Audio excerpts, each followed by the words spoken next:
expired. I call Dr. Paul Hutchison. Mr. Speaker, thank goodness for the National Government for progressing this war against pure methamphetamine, and undoubtedly this bill is part of the 5-point plan to indeed wage that war.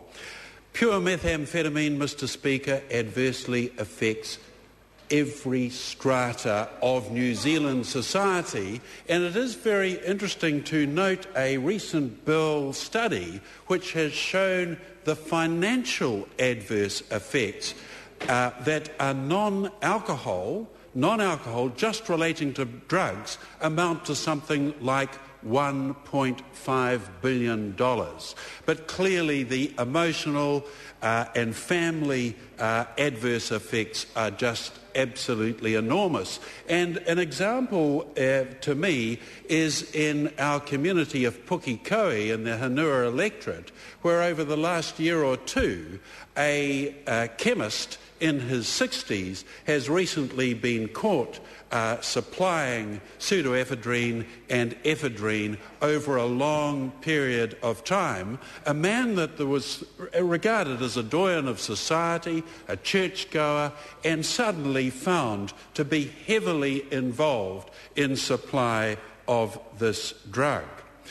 Mr. Speaker, it is important to reinforce the fact that the Prime Minister's advisor, Sir Peter Gluckman, has stated that there are safe and effective alternatives to pseudoephedrine and ephedrine, and there are a variety of countries around the world that have banned these products in cold mixtures.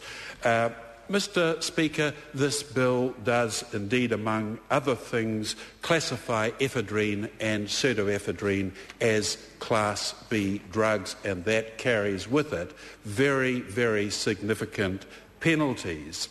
And as was noted by the excellent Minister Peter Dunn, the presumption of supply is 10 grams.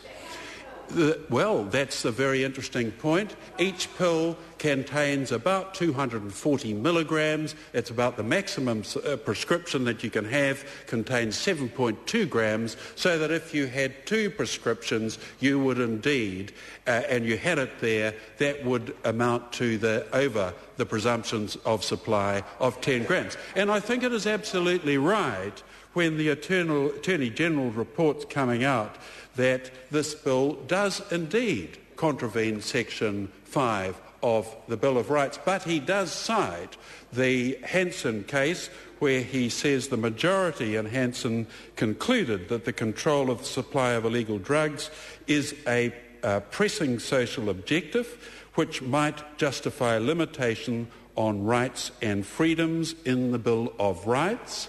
And accordingly, he says, with regard to this, I've concluded the bill's objectives is sufficiently important and significant.